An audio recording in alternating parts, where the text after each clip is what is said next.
हाल ही में election campaigning के दौरान दो शख्स जो तेलंगाना के मुसलमानों को गुमराह करने की कोशिश कर रहे हैं, ख़ासकर जो है मैं हमारे महबूब आलम खान साहब के बारे में मैं आपको कहना चाहता हूं कि महबूब आलम खान साहब आप एक ख़ानदानी नवाब हैं। जब आप अपने आप को ख़ानदानी नवाब कहते हैं तो आपकी लैंग्वेज भी जो है नवाबी ख़ानदान जैसी होना चाहिए। एक हिंदुस्तान के सीनियर चीफ मिनिस्टर, एक सीनियर कायद को पकड़ के आप जो है उनकी लैंग्वेज में जो है झूठा बोलना और कुछ बोलना, ये आपके लिए शोभा नहीं देता। क्योंकि आप अगर किसी पे उंगली उठा रहे हैं तो 3 उंगली आपके तरफ बता रहे हैं। सब में पहले देख लीजिए, उन्होंने कहा कि सीएम साहब ने झूठ कहा। सीएम साहब कभी भी झूठ नहीं बोलते हैं। देखिए, इलेक्शन में अगर कुछ वादे करते हैं उसमें से मैक्सिमम जो काम होते हैं, अगर एक आध काम अगर नहीं हुआ तो उसके कुछ वजूहात होते हैं। ऐसा वो बार बार ये कह रहे हैं कि 12% रिजर्वेशन के बारे में 12% रिजर्वेशन के बारे में चीफ मिनिस्टर जनाब केसीआर साहब का दिल साफ रख के, नीयत साफ रख के वो असेंबली में और काउंसिल में जो है बिल पास करके सेंट्रल गवर्नमेंट को भेज दिया गया। हुकूमत जो है बीजेपी की रहने की वजह से रिजर्वेशन का बिल पास नहीं हो रहा है, क्योंकि हमको बीसी कोठा बढ़ाने के बाद रिजर्वेशन को अमल करने के लिए केसीआर साहब का ये मंसूबा बना था। हुकूमत बीजेपी की अगर नहीं होती, अगर केसीआर साहब की हम ख्याल हुकूमत होती, अगर केसीआर साहब की मदद से अगर सेंट्रल गवर्नमेंट में हुकूमत अगर बनती तो केसीआर साहब बराबर रिजर्वेशन को देते हैं। केसीआर साहब आज भी उस बात पे कायम हैं। तो मैं महबूब आलम खान साहब से मैं ये पूछना चाहता हूं कि आप किस बुनियाद पे कांग्रेस का सपोर्ट कर रहे हैं, उसका एक जवाब दीजिए आप। ठीक है, आप केसीआर साहब को जो है 12% के बारे में बोल रहे हैं और कॉलेजेस बंद हो गए बोल रहे हैं। तो एक तो 12% के बारे में आपको मैं रिजर्वेशन के बारे में क्लियर कर दिया। दूसरा, कॉलेजेस के बारे में जो आप बोल रहे हैं, वाईएस राजशेखर रेड्डी की हुकूमत में फीस रिएम्बर्समेंट का जो स्कैम हुआ था, बहुत से इंजीनियरिंग कॉलेजेस जो है जिनके पास स्ट्रक्चर नहीं है, जिनके पास फैकल्टीज नहीं है, बहुत से लोगों के पास 50 तुलबा अगर है तो उनको 200-300 नाम लिख के जो है फीस रिएम्बर्समेंट लेके जो है स्कैम कर रहे थे।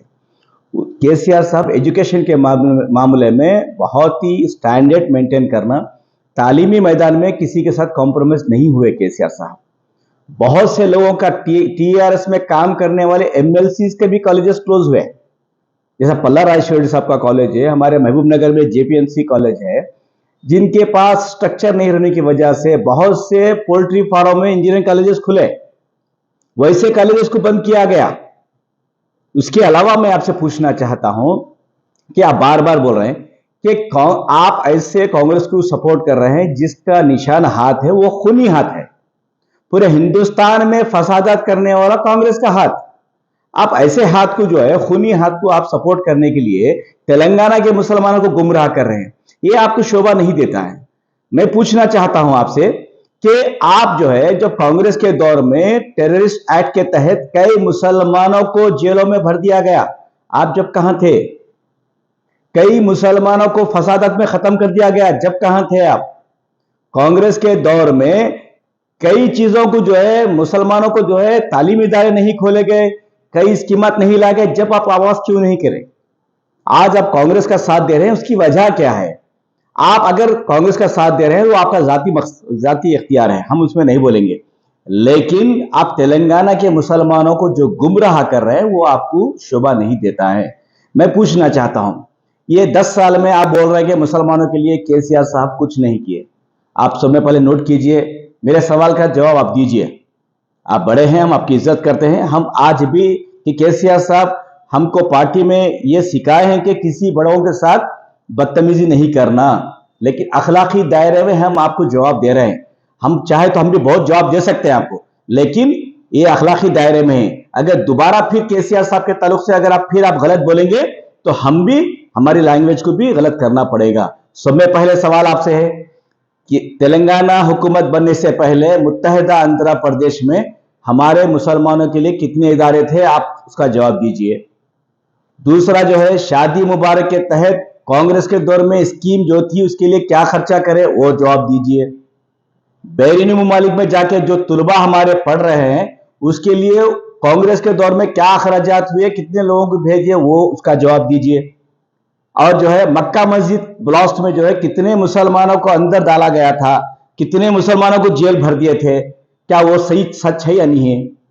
इसका जवाब दीजिए।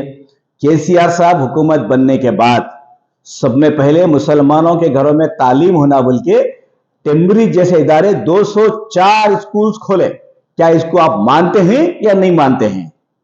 दूसरी बात, शादी मुबारक के तहत 2,75,000 गरीब लड़कियों की शादी हुकूमत तेलंगाना केसीआर साहब के हुकूमत में हुई। क्या इसको आप मानते हैं या नहीं मानते हैं?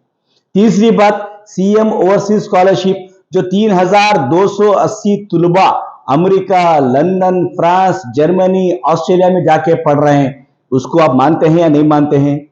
इतने सारे काम जब कांग्रेस ने नहीं किए, केसीआर साहब करे हैं, तो आप केसीआर साहब जो काम कर रहे हैं वो बोलिए, जो नहीं कर रहे हैं वो बोल रहे हैं। आप जो दो चीजें आप बोल रहे हैं उसको आप जो हाईलाइट करके मुसलमानों को गुमराह कर रहे हैं वो गलत है। तो इस चीजों को आप मानते हैं या नहीं मानते हैं? टीआरएस हुकूमत जो है मुत्तहिदा, आप तेलंगाना में देख लीजिए, आप हमने 11,000 करोड़ हमने खर्च किए हैं अखिलियत के ऊपर, चाहे वो एजुकेशन में फील्ड में हो, चाहे वो वेलफेयर स्कीमात में हो। फिर यही काम कांग्रेस वाले क्यों नहीं करे? आपके बाजू में जो रेवंत रेड्डी बैठे हुए हैं पीसीसी अध्यक्ष, उनको पूछिए आपकी उम्र किधर है? आप जो है एक सीनियर कायद, सीनियर पॉलिटिशियन के बारे में ऐसा बोल रहे हैं। जो आपके बाजू में बैठे हुआ है वो एक आरएसएस का आइडियोलॉजी आदमी है, वो खुद कबूल है। आप उनको भी आरएसएस के आदमी को बाजू बिठा लेके आप तेलंगाना के मुसलमानों के मुस्तकबिल के बारे में बात कर रहे हैं। बड़ी हंसी आ रही है आपके ऊपर, कि लोग हंस रहे हैं आपके ऊपर। ये उम्र में जो है खान साहब ऐसा क्यों बात कर रहे हैं बोल के लोग हंस रहे हैं आपके ऊपर। ये उम्र में अल्लाह अल्लाह करके आप जो है जो हकीकत है वो बयान कीजिए।